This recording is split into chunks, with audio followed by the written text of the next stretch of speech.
Bonjour à toutes et à tous et bienvenue dans cette nouvelle vidéo. Aujourd'hui, je vais vous parler du matériel que j'utilise pour produire mes photos et mes vidéos. Cette vidéo risque d'être un petit peu longue parce que j'ai beaucoup de choses à dire, mais je veux vraiment prendre le temps de tout bien vous expliquer. Mon objectif à la fin de la vidéo, c'est que vous puissiez vous faire un avis sur toutes les références que je vais vous citer et aussi vous faire comprendre que c'est pas forcément le matériel qui fait de vous un meilleur vidéaste ou photographe. Pour organiser un peu la vidéo, on va commencer par mon matériel donc vidéo, ensuite mon matériel photo, son, machinerie et donc pour finir tout ce qui touche à la post-production, donc les différents types de stockage que j'utilise, les logiciels et mon PC. Voilà, donc je vais essayer de vous résumer tout ça en ajoutant mon avis personnel et mon ressenti vis-à-vis des produits que je vous présente. À la fin de la vidéo, je vais vous faire un total du prix de tout ce que je vais vous présenter dans cette vidéo. C'est plus pour vous rendre compte de l'investissement que c'est.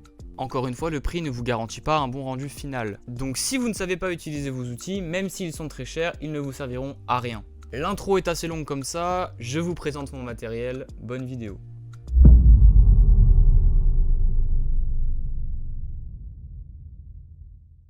Alors commençons avec mon boîtier vidéo. Donc c'est une Blackmagic Cinema Pocket 4K, voilà, donc on est autour de 1300 € pour un modèle complètement neuf. Donc pour ceux qui savent, elle est équipée d'un capteur micro 4 tiers et elle est vraiment conçue pour être une caméra digne d'une caméra de cinéma. D'ailleurs, Blackmagic a vraiment bien fait son travail parce que dans la Pocket 4K, on retrouve la même interface que dans la Mini Ursa, utilisée dans beaucoup de films d'ailleurs, et elle a vraiment la particularité d'être très facile à prendre en main. C'est simple, épuré, on n'a pas besoin d'aller fouiller dans les réglages pour savoir comment ça marche. Donc point positif quand même, c'est assez intuitif et franchement son prix éclate vraiment tous ses autres concurrents. Pour rentrer dans le technique, la Pocket 4K a la possibilité de tourner en BRAW ou en ProRes. Donc BRAW, pour ceux qui ne connaissent pas, c'est un format constructeur et le nom entier c'est Blackmagic RAW. Donc en fait c'est l'équivalent du RAW et c'est ce que j'utilise pour filmer. On a le choix entre plusieurs résolutions en passant de 4K à HD. Par contre il faudra faire attention, mais lorsque vous changez la résolution, votre caméra passera sur une focale plus serrée, étant donné qu'une plus petite partie du capteur est stimulée. Donc votre focale 60 en 4K passera à une focale 120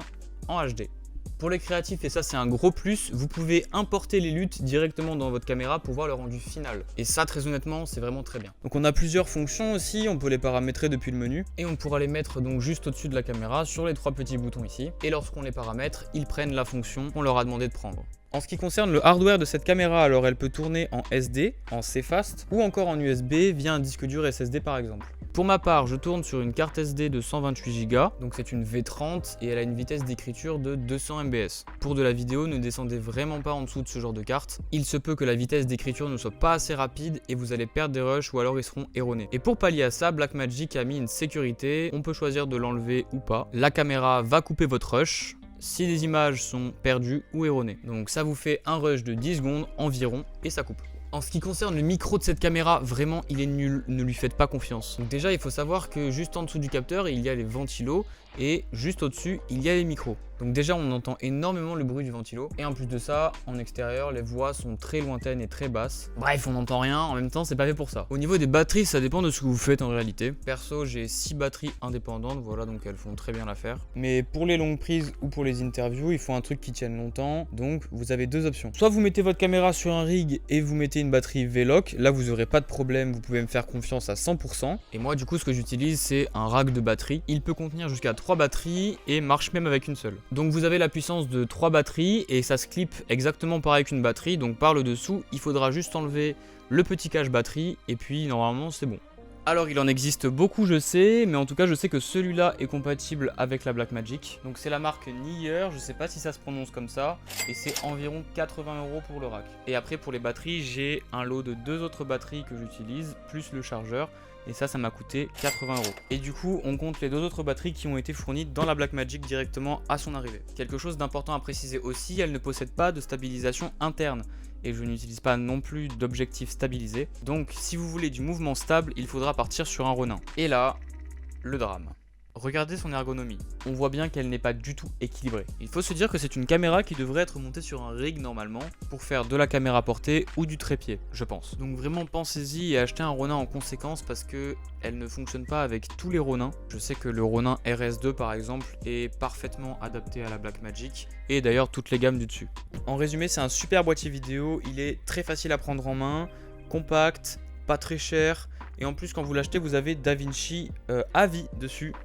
Voilà, et ça c'est super aussi. Le seul défaut que je puisse lui trouver, c'est que c'est un capteur micro 4 tiers et que c'est assez galère pour trouver des objectifs compatibles. Mais même ça, à la limite, des adaptateurs sont disponibles. Et j'en ai fini avec le boîtier vidéo. J'en ferai peut-être une vidéo parce qu'il y a vraiment beaucoup de choses à dire sur cette caméra et là le temps m'en empêche. Donc les objectifs que j'utilise avec la Blackmagic, ce sont deux Sigma Contemporary de 16 et 30 mm en monture micro 4 tiers. Le 16 mm coûte 329,9 € et le 30 mm coûte 379,9 €.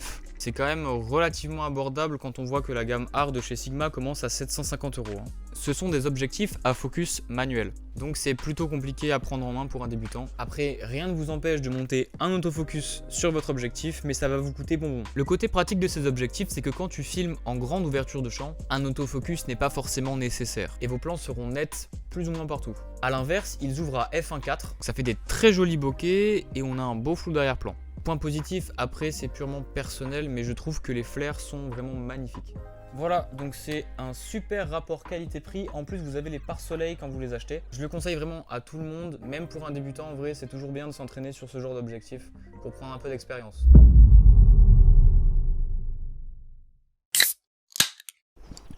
Bon, j'ai eu un problème de son. Du coup, là, je tourne le lendemain. On passe maintenant à la partie photo avec mon boîtier. C'est un Canon EOS 1200D, c'est un réflexe, monture Canon, tout ce qu'il y a de plus simple. Beaucoup d'entre vous doivent en avoir chez eux mais ne sont pas au courant. Il coûte aux alentours de 400 € et il me semble qu'il était vendu en kit avec un objectif et la sangle. En tout cas, le boîtier seul coûte environ 400 €, mais vous pouvez en trouver des bien moins chers. Donc c'est vraiment pas le meilleur boîtier photo, mais comme je vous ai dit en début de vidéo, c'est pas le matos qui fait le talent. Bon, alors il a plusieurs modes. Après, personnellement, je m'en sers pas trop. Je préfère rester en manuel pour pouvoir tout contrôler. Je préfère. En ce qui concerne les basses lumières, on peut vraiment pas dire que ce soit le meilleur. Je vous conseille de rester entre 100 et 1600 ISO.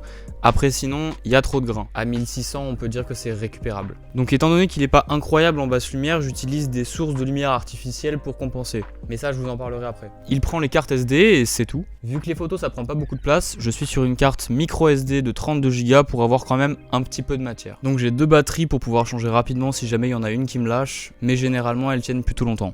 Attention cependant, le flash tire beaucoup sur la batterie. Donc pensez bien que plus vous ferez de photos flash, plus la batterie va s'épuiser rapidement. C'est logique. C'est très bien pour débuter, il a une résolution en HD et vous avez la possibilité de shooter en RAW si vous faites de la retouche, c'est intéressant. Après c'est vrai que sur la longue, j'aimerais un appareil un peu plus performant en basse lumière, même pour la résolution en vrai et la polyvalence avec la vidéo.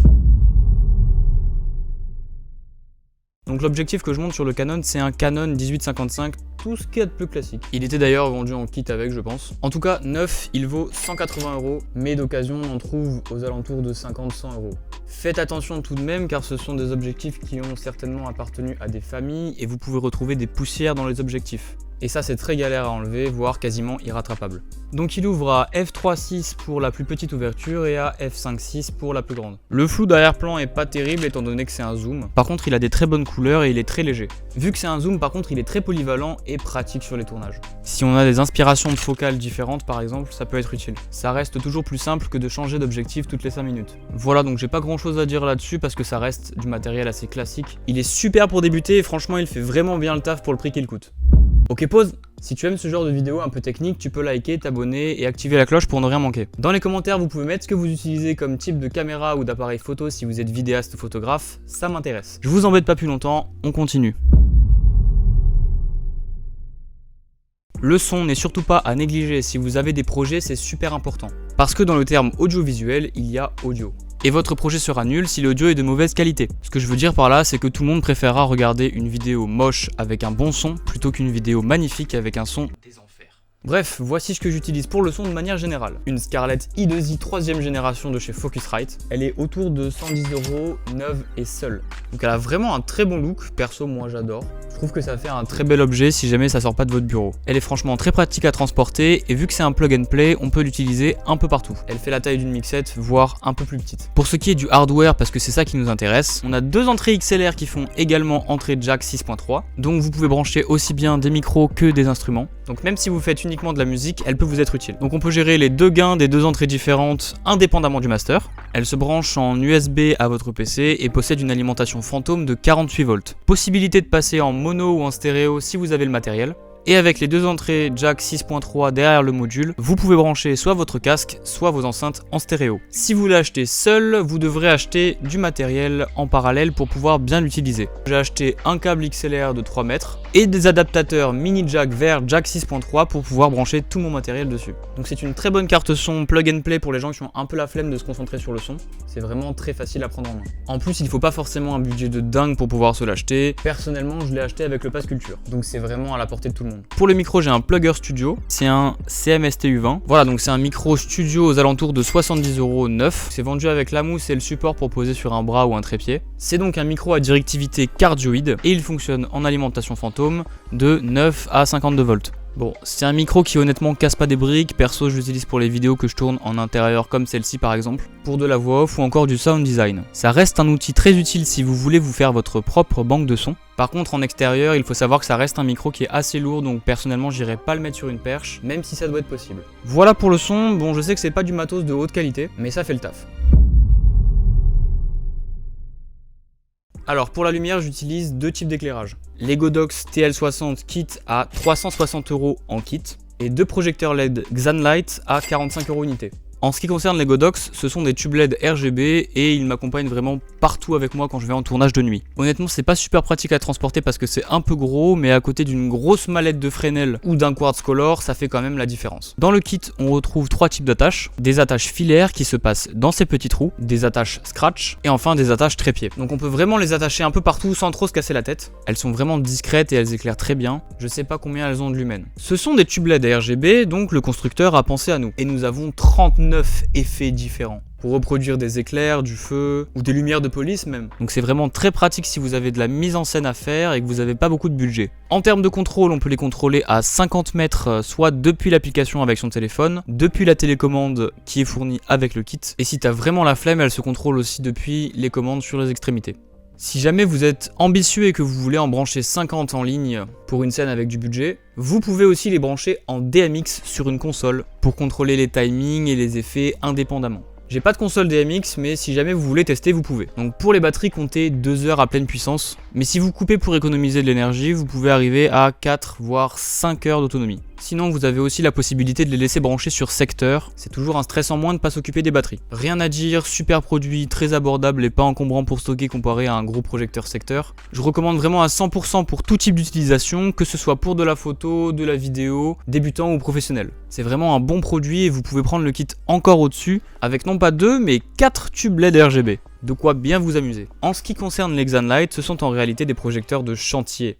9 watts et 1000 lumens chacun. Donc ça éclaire quand même vachement bien. Et vous avez 2 crans pour gérer la luminosité si vous trouvez qu'elle est trop forte. La température de couleur est fixe à 6000 Kelvin. Si vous voulez la changer, vous devrez utiliser des gélatines. Donc ils sont sur batterie et ils sont waterproof pour les scènes de pluie, c'est super. Le pied est intégré dans le projecteur, donc facilité d'installation incroyable. Le pied est réglable sur 2 axes verticaux et ils éclairent sur un angle de 120 degrés environ. Perso, moi, elles me servent plus à relever les détails qu'un endroit que vraiment à éclairer une zone en particulier. Il faut vraiment les voir comme des fill lights à la différence des Godox qui peuvent très bien servir de key light. Du coup, généralement, quand j'utilise les Xanlight, j'utilise les Godox. Point positif, si vous cherchez à faire des ombres nettes, vu que la lumière est émise d'une seule et grosse LED, vous aurez une ombre portée bien nette à la différence des Godox qui ne le permettent pas. Point négatif par contre, pour éclairer un sujet à hauteur de tête, c'est assez compliqué. Vu qu'ils ont été optimisés pour être posés sur le sol, il faudra prévoir des trépieds avec des attaches ou de quoi poser votre projecteur pour éclairer à hauteur de tête. C'est tout pour la lumière. Je vous laisse maintenant avec le mois du passé.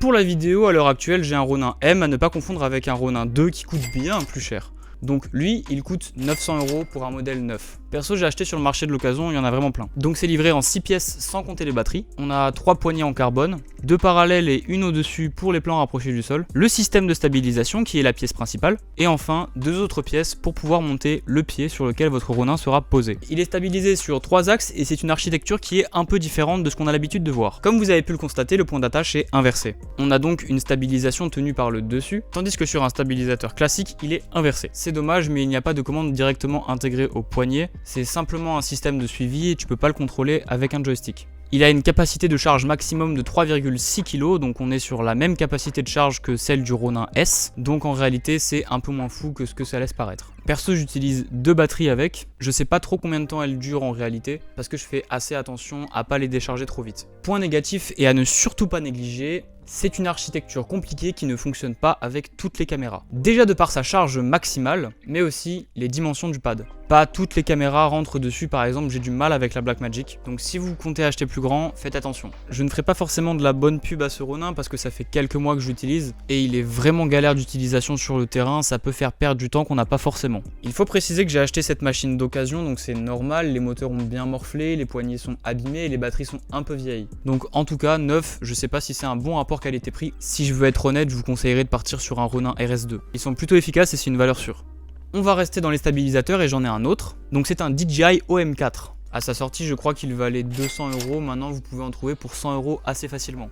Il a les commandes au poignet, celui-là. Si votre téléphone est connecté en Bluetooth avec celui-là, vous pouvez contrôler le pan, le tilt, le lancement d'un rush et l'arrêter. Vous pouvez aussi zoomer numériquement. Et enfin, vous pouvez changer le mode vertical pour un mode horizontal. On peut accrocher son téléphone de plusieurs façons. Soit on utilise cette petite pince avec un centre aimanté, soit on utilise un pod magnétique qui vient s'installer juste à l'arrière de votre téléphone ou de votre coque de téléphone, mais c'est moins pratique à installer pour l'équilibrage de votre appareil. Il faut vraiment que le pod soit centré sur le téléphone parce que sinon vous aurez des problèmes de stabilisation. Point positif, il est très stable de par le fait qu'il est adapté pour les téléphones. Donc c'est vraiment très smooth avec la double stabilisation sur le téléphone si vous l'avez. C'est vraiment un super stabilisateur pour débuter si vous n'avez pas vraiment beaucoup de budget. Et d'ailleurs, pour l'anecdote, Pulse, le mini documentaire sur le drift, a été tourné avec mon téléphone monté sur ce stabilisateur. Donc je recommande à 100% et si vous cherchez des modèles plus récents ou avec plus d'options, il y en a aussi des très bien. Donc j'utilise 4 types de trépieds différents selon ce que je veux faire. Un GorillaPod bien sûr, pour accrocher votre caméra dans les endroits où un gros trépied n'irait pas forcément. 2 trépieds en aluminium classique, donc pour accrocher mes lights dessus, ils montent vraiment très très haut. Et enfin le pire, pour la photo ou les plans fixes, j'utilise un trépied de chez Hama. Il coûte autour de 20 € neuf, mais même à ce prix là honnêtement je trouve que c'est une arnaque. Honnêtement j'ai pas forcément grand chose à dire dessus étant donné que c'est vraiment uniquement de la mauvaise qualité. Après ça reste pratique pour tout ce qui est longue exposition ou se filmer tout seul comme maintenant. Mais sinon c'est pas stable, l'accroche qui tient votre caméra on sent qu'elle est très fragile. Si jamais elle est trop ballante je vous conseille de resserrer la vis, ça peut faire la différence. Sinon en ce qui concerne le mouvement, le pan et le tilt sont très brusques. On sent vraiment que c'est pas fait pour ça. La bulle se fait sur un niveau en longueur donc c'est beaucoup moins précis. Il pèse 500 grammes, se déplie un peu haut et vous avez encore un peu de la marge avec la manivelle. C'est quand même assez lourd pour ce que c'est, il est un peu encombrant. Cependant il convient parfaitement si vous voulez faire de la photo en amateur, mais pour de la vidéo c'est à fuir. Maintenant on passe à la partie informatique. Je vais vous montrer ce que j'ai comme stockage, les logiciels que j'utilise et mon PC. Donc en ce qui concerne le stockage, malheureusement j'ai pas grand chose parce que ça coûte très cher. En fait on s'en rend pas forcément compte de l'extérieur, mais c'est peut-être ce qui va vous coûter le plus cher. Surtout si vous tournez beaucoup. Pour enregistrer mes vidéos, je suis sur une carte SD de chez SanDisk de 128 Go. C'est une V30 et elle possède une vitesse d'écriture de 200 MBS. Tout ce qu'il y a de plus classique au final. Je me répète, mais ne prenez vraiment pas en dessous pour de la vidéo. Vous risquez de ne pas pouvoir faire de longs rushs et ils seront peut-être erronés. Pour la photo, j'utilise 3 cartes micro SD, ça fait bien le taf. Donc 16, 32 et 200 Go. Je les mets sur un adaptateur micro SD et ça marche très bien. Celle de 200 Go, je m'en sers aussi pour les vlogs. Après sur le stockage pur et dur, on est plus sur de la sauvegarde que du stockage vraiment. J'ai un disque dur externe de 4 Tera pour sauvegarder tout ce qui est rush, projet, idées, etc. J'ai d'autres disques qu'on utilise exclusivement pour la sauvegarde du 4 Tera. Un disque de 2 Tera et un disque dur SSD de 500 Go s'il faut faire un transfert rapide sur le tournage. Voilà donc niveau stockage, il n'y paraît pas mais on est déjà à 600 € pour 7 éléments de stockage. Et c'est vraiment pas les plus performants pour être honnête. Juste à titre de comparaison, une Cfast chez SanDisk de 512 Go c'est 550 €. Et une carte SD V90 de 512 Go c'est plus de 750 €. Et ça ce ne sont que les prix que j'ai trouvés sur internet, alors imaginez en boutique. Bref, vous avez compris, on va passer au logiciel que j'utilise. Je suis un peu basique, vous allez sûrement être déçus, mais c'est pas grave. Pour la vidéo, je suis sur Premiere Pro et c'est pas forcément un choix puisque j'ai appris à monter avec. Et du coup, depuis, j'arrive pas à m'en défaire, il faudrait vraiment que je passe sur DaVinci. En plus, je l'ai avec la Blackmagic, c'est vraiment dommage. Pour la photo, je suis sur Photoshop, alors honnêtement, je sais que beaucoup d'entre vous préféreront Lightroom pour mieux gérer les masques et vraiment concentrer la retouche sur une zone en particulier. Personnellement, je fais pas énormément de retouches dans mes photos, j'essaie de faire en sorte que la photo soit déjà belle directement. Donc c'est assez utile, je m'en sers aussi pour les stories et les posts Insta. Je sais que InDesign par exemple, c'est mieux pour faire du graphisme, mais 2 licences, ça coûte déjà assez cher comme ça. Bon, et pour le son, j'utilise Reaper. Alors beaucoup vont crier au scandale, je vous rappelle que Reaper, c'est comme WinRAR. Vous pouvez payer si vous avez envie, sinon ça reste gratuit. Donc honnêtement, Reaper, je m'en sers surtout pour la prise de son. Par exemple, actuellement, j'enregistre avec. Par contre, je sais que beaucoup de gens l'utilisent pour les plugins qu'on peut lui mettre. En tout cas, ça reste vraiment à la portée de tout le monde. L'interface est un peu moche, mais c'est gratuit, il faut pas trop lui en demander. Maintenant, on va voir la machine qui me sert à faire tourner tout ça. Donc c'est un Falcon Megaport GeForce RTX 3060, 16 Go de RAM, et il me semble que le processeur c'est un Intel i7 Core, je crois, si je dis pas de bêtises. Donc franchement, il fait vraiment bien le taf, c'est la première tour que j'utilise vraiment quotidiennement. Donc voilà, elle est à moi, elle est toute neuve et merci maman. Je l'utilise depuis novembre et il tourne vraiment très bien pour ce que je lui demande de faire. On peut dire que j'ai la chance de pouvoir monter mes vidéos sans faire de proxy. Il est disponible autour de 1000 € pour un modèle neuf. Ce qui est super avec ce PC, c'est que vous aurez la place pour mettre 2 autres racks de disque dur pour avoir plus de stockage parce que le disque de base n'a qu'1 Tera. Je recommande vraiment à 100%, c'est un super outil. Seulement si vous n'en avez pas l'utilité, je vous conseille d'aller taper dans moins cher. Sauf si vous voulez jouer à des jeux qui demandent de la performance, mais là, ce n'est pas le sujet. Bon alors maintenant, le moment que beaucoup d'entre vous attendent, le prix total de mon matériel. Donc ça c'est sans compter tous les trucs de transport, genre tous les sacs. Et il se peut que j'ai oublié quelques petites choses. Mais bon, vu la somme qu'on a, on n'est plus à 100 € près. Attention, vous n'êtes pas prêts, roulement de tambour.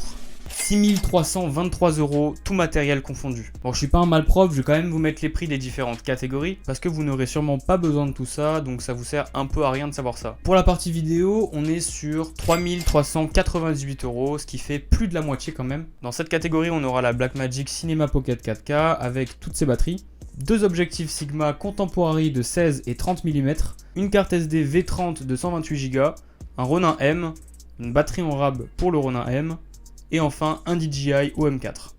Pour la partie photo, on est à 747 € et dans cette catégorie, on aura un Canon 1200D avec son objectif 18-55 et une batterie en rab, un trépied AMA, un GorillaPod et 3 cartes micro SD de 16, 32 et 200 Go. Pour le son, on est à 198, soit moins de 200 balles, c'est ce qui m'aura coûté le moins cher pour l'instant, même si je suis en train de voir pour acheter des micros HF et des Tokiwoki, donc on en reviendra sûrement à bien plus cher. Donc du coup, pour moins de 200 balles, vous aurez une Scarlett i2i 3ème génération Focusrite, un micro Plugger Studio CMST-U20, un câble XLR de 3 mètres et 3 adaptateurs mini jack vers jack 6.3.